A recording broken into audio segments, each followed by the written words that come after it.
விமல் அண்ணனை பார்த்தோம் அப்படின்னா அப்பெல்லாம் அவர் வந்துட்டு ஒரு ஃபேமிலி என்டர்டெய்னர். இந்த மஞ்சப்பை, கலகலப்பு, தேசிங்க ராஜா இந்த மாதிரியான நல்ல படங்களை கொடுத்துட்டு இருந்தாரு. 2018 வந்து மன்னர் வகைரா எனக்கு ரொம்ப பிடிச்ச படம். அதுவும் அந்த ஹீரோயின் பண்றதெல்லாம் செம்ம கியூட்டா இருக்கும். ஆனா என் ஃப்ரெண்ட் சர்க்கிள்ல கேட்டதுக்கு அது கொஞ்சம் கிரிஞ்சா இருக்குன்னு சொன்னானுங்க. பட் எனக்கு அது பிடிச்சிருந்துச்சு.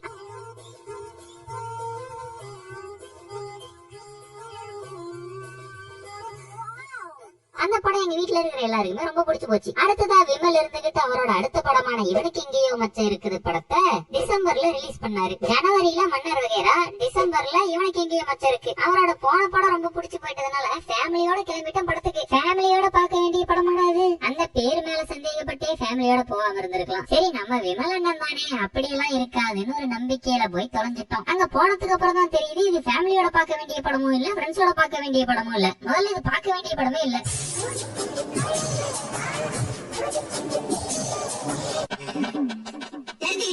அன்னைக்கு இந்த படத்தை பார்த்து முடிச்சதுக்கு அப்புறம்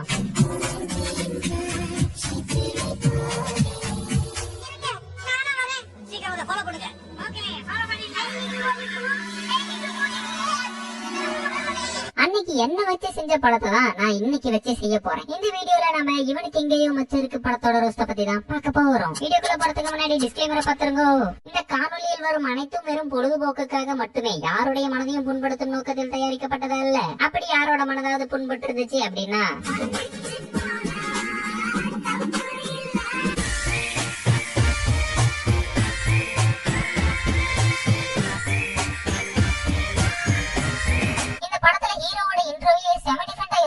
உலக வரலாற்றிலே இப்படி ஒரு இன்ட்ரோ நீங்க பாத்துருக்க மாட்டீங்க. இந்த இன்ட்ரோ பார்த்ததுக்கு அப்புறம் ஒரு மனுஷனால இதை விட கேவலமா இன்ட்ரோ பண்ணிட முடியுமா அப்படின்னு உங்களுக்கு தோணிரும் பாருங்களேன். நம்ம சிங்கப்புலியோட பையன் இருந்துகிட்டு அப்பா எனக்கு கால் கழுவி கொடுப்பான்னு வந்து நின்னுட்டு இருப்பான். இத்தா தண்டி வளர்ந்துட்டே இன்னமும் கக்க கழுவு மாட்டியான்னு அவங்க அப்பா திட்டிட்டு இருக்காரு. காயறதுக்குள்ள வந்து கழுவி விடுப்பாங்கிறான் அவன். நம்ம சிங்கப்புலி தண்ணி எடுத்து பையனோட பின்னாடி தெளிக்க அப்படியே நம்ம ஹீரோவோட பேஸ்ல தண்ணி தெளிச்சு இன்ட்ரோ.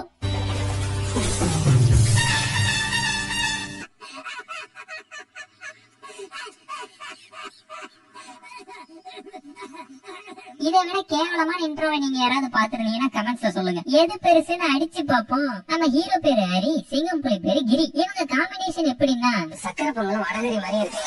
சக்கரை பொங்கலுக்கு வடகரி இல்ல பனிகரி. இவங்க ரெண்டு பேரும் ஒரு மெடிக்கல் ஷாப்ல வேலை செய்வாங்க. இவங்க மெடிக்கல் ஷாப்ல வேலை செய்வாங்க. மெடிக்கல் ஷாப்ல வேலை செய்யற பொருள் ஏதாவது வாங்கிட்டு போனா அவங்க போய் அவங்க நல்லா செய்யறாங்களான்னு பாப்பாங்க.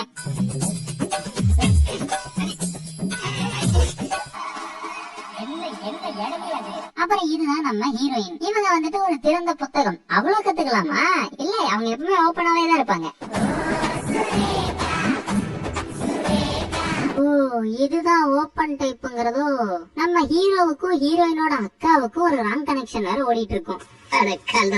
இந்த ஹரி கிரி ரெண்டு பேர்த்தோட வேலை என்னன்னு பார்த்தோமா, பகலெல்லாம் மெடிக்கல் ஷாப்ல வேலையை பார்த்துட்டு நைட் எல்லாம் போயிட்டு ஆள் இல்லாத அபார்ட்மெண்ட்ல ஆட்டையை போடுவாங்க. இதுல கொடுமை என்னன்னு பாத்தீங்கன்னா, இவரு பாட்டுக்கு ஹீரோயினோட வீட்டுக்குள்ள வருவாரு, ஹீரோயினோட கைய பிடிப்பாரு, கிட்ட போவாரு. அப்பெல்லாம் நம்ம ஹீரோவை ஹீரோயின் லவ் பண்ண மாட்டாங்க. அவங்க அக்கா கூட இருக்கிற கள்ள தொடர்பை கட் பண்ணிடுவாரு, அப்பயும் லவ் பண்ண மாட்டாங்க. அவங்களுக்கு எப்படி லவ் வருதுன்னு கொஞ்சம் பாருங்க.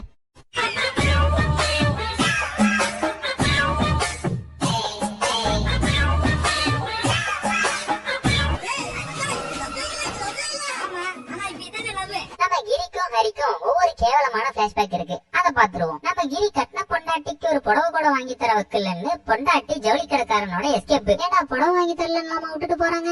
இல்லடா இப்ப போஸ் கொடுக்க தெரியலன்னு விட்டுட்டு போறாங்கன்னு சொல்லுவாங்க. இதுல என்ன ஹைலைட்னா, விட்டுட்டு கிளம்பும் போது நம்ம ரெண்டு குழந்தைகளையும் நல்லா பாத்துக்கங்க கிரி அப்படின்னு சொல்லிட்டு போவாங்க. அப்படியே நம்ம ஹீரோ பக்கம் வந்தோம்னா அங்க ஒரு கேவலமான பிளாஷ்பேக். ஹீரோ லண்டன்ல பார்ல வேலை பார்த்துட்டு இருக்கிறப்ப ஒரு புள்ளைய பார்த்து கண்ணடிச்சு விடுறாரு. அவங்க ஹீரோவை கூட்டிட்டு போய் வா வா வான்னு வச்சு செஞ்சிருவாங்க. அந்த அம்மா கிட்ட இருந்து எப்படியோ சூதானமா ஒரு 10 லட்சத்தை ஆட்டையை போட்டு வரப்ப இவர்கிட்ட இருந்து ஒரு பொண்ணு ஆட்டையை போட்டு போயிடும். இவங்க இந்த கதையெல்லாம் சொல்லி முடிக்கிறப்ப ஹீரோயின் மொட்டை மாடிக்கு வடகங்காய போட வந்திருக்குது. அந்த புள்ளை கிட்ட என்னென்ன பண்றாருன்னு பாருங்க.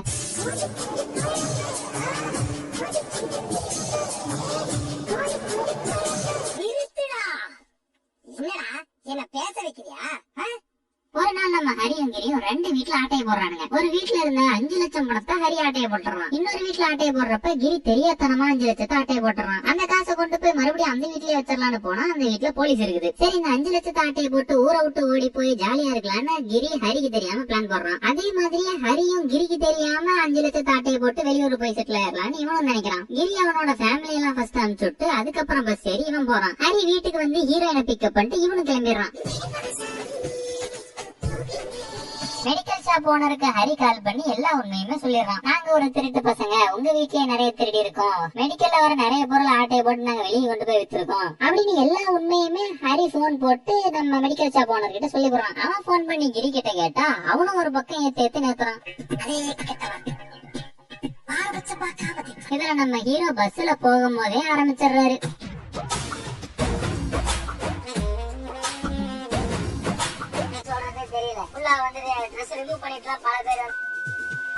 அந்த இடத்துல போடுறாங்க இன்டர்மிஷன். என்ன ஒரு கிரியேட்டிவிட்டி, என்ன ஒரு கிரியேட்டிவிட்டி. நம்ம மெடிக்கல் ஷாப் ஓனர் இருந்துகிட்டு ஹரி மேலையும் கிரி மேலையும் கம்ப்ளைண்ட் கொடுக்கறதுக்காக வந்திருக்காரு. சொல்லுங்க சார், ஹரியும் கிரி உங்ககிட்ட இருந்து என்ன ஆட்டையை போட்டாங்க? என் வீட்டுல இருந்து எதுவுமே காணாம போகல மேடம், ஆனா அவங்க என் வீட்டுல இருந்து ஆட்டையை போட்டாங்க. என்னையா சொல்ற? வீட்டுல எதுவுமே காணாம போலங்கிற, ஆட்டையை போட்டாங்கன்ற பைத்தியமணி. என் வீட்டுல எதுவுமே காணாம போல மேடம், ஆனா என் வீட்டுல ஆட்டையை போட்டா அவனுங்களே போன் பண்ணி என்கிட்ட சொன்னானுங்க. ஐயோ, இதுக்கெல்லாம் இப்படியே கேஸ் போட முடியும் மேடம்? ஏதாவது ஒரு கேஸா போடுங்க மேடம். குட்டிங்களோட ஏதாவது லாட்ஜ்ல இருப்பாங்க. நம்ம ஹீரோ பஸ்ல வரப்பயே சும்மா இல்ல, இதுல ரூம் போட்டு சும்மா இருப்பாருன்னு நினைக்கிறீங்க?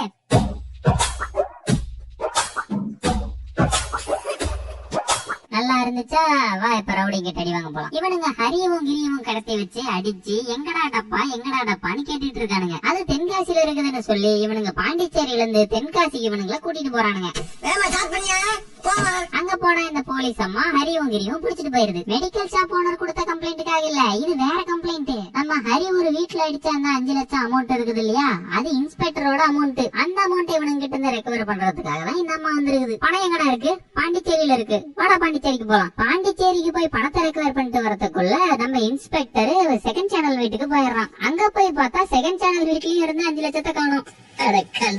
நம்ம இன்ஸ்பெக்டர் மறுபடியும் போன் பண்ணி அவனுங்களை புடிமா, மறுபடியும் 5 லட்சத்தை காணும் அப்படிங்கிறான். சார் 5 லட்சம் என்கிட்ட தான் சார் இருக்குது, இது என் செகண்ட் சேனலோட 5 லட்சமா, புரிஞ்சிக்கமா போய் புடிமா அவனுங்களேங்கிறான். ஒருத்தனுக்கு எந்திரிச்சு நிக்கவே வக்கலையா, அவனுக்கு 9 பொண்டாடி கேட்கிறான். நம்ம மெடிக்கல் ஷாப் ஓனர் இருந்துகிட்டு போய் சுவிட்ச் ஆஃப் போயிட்டு இருப்பாரு. அந்த சமயத்துல 2 பேர் பக்கத்துல போயிட்டு இருப்பானுங்க. மெடிக்கல் ஷாப் ஓனரோட போன் வந்துட்டு அடிக்கும். அவரோட இன்னொரு கையில லேஸ் பாக்கெட் வச்சிருக்கிறதால அவரால் போன் அட்டன் பண்ண முடியாது. இவரு போன் அட்டன் பண்ணுங்கிறதுக்காக இவன் என்ன பண்றான்னு பாருங்க. அவன் போன் எடுக்கணுங்கிறதுக்கோசரம் அவனோட எப்படி யாரா யோசிங்க இதெல்லாம் சேவை மனப்பான்மையோட தான் ஈடுபட்டு இருக்கிறேன். நம்ம ஹரியும் கிரியும் டப்பா கேட்டு ஒரு கேங் வந்து துரத்திட்டு இருந்திருக்கும் இல்லையா, அந்த கேங் மறுபடியும் இவனுங்களை துரத்த ஆரம்பிச்சிருக்கும். இவனுங்கிட்ட மாட்டினா ரொம்ப அடிக்கிறானுங்களா, நம்ம போலீஸ் கிட்டே போய் மாட்டிக்கலாம், மறுபடியும் போலீஸ் கிட்டே போய் மாட்டிக்குவானுங்க. அந்த டப்பா கேட்டு துரத்துற கேங் வந்துட்டு ஆனந்தராஜோட கேங். நம்ம ஆனந்தராஜ் இருந்துகிட்டு இந்த மாதிரி டப்பாவை பார்த்தா நீ கண்டுக்க கூடாதுரா, அதுக்காக தான் உனக்கு இந்த 5 லட்சம் அப்படின்னு சொல்லி 10 லட்சம் கொடுத்திருப்பாரு நம்ம இன்ஸ்பெக்டர் கிட்ட. அந்த 10 லட்சத்தை தான் இவனுங்க அடிச்சுட்டு போயிட்டானுங்க. நம்ம ஆனந்தராஜ் இன்ஸ்பெக்டருக்கு போன போட்டுட்டு அவனுங்களை விட சொல்றா அப்படின்னு சொல்லி சொல்றாரு. வெளியே விட்ட உடனே இவனுங்க ஒரு ஆட்டோ ஏறி கிளம்புவானுங்க. போறப்ப இன்னொரு கேங் வந்துட்டு இவனுங்களை கடத்திட்டு போயிடும். அது யாருன்னு பார்த்தோமா நம்ம ஹீரோயினோட அப்பா கேங். எத்தனை பேருடா? ஐயா, இந்த கதையை சொல்லி முடிக்கிறதுக்குள்ள நான் மண்டை குழம்பி மெண்டல் ஆயிரும் நாட்டங்குது.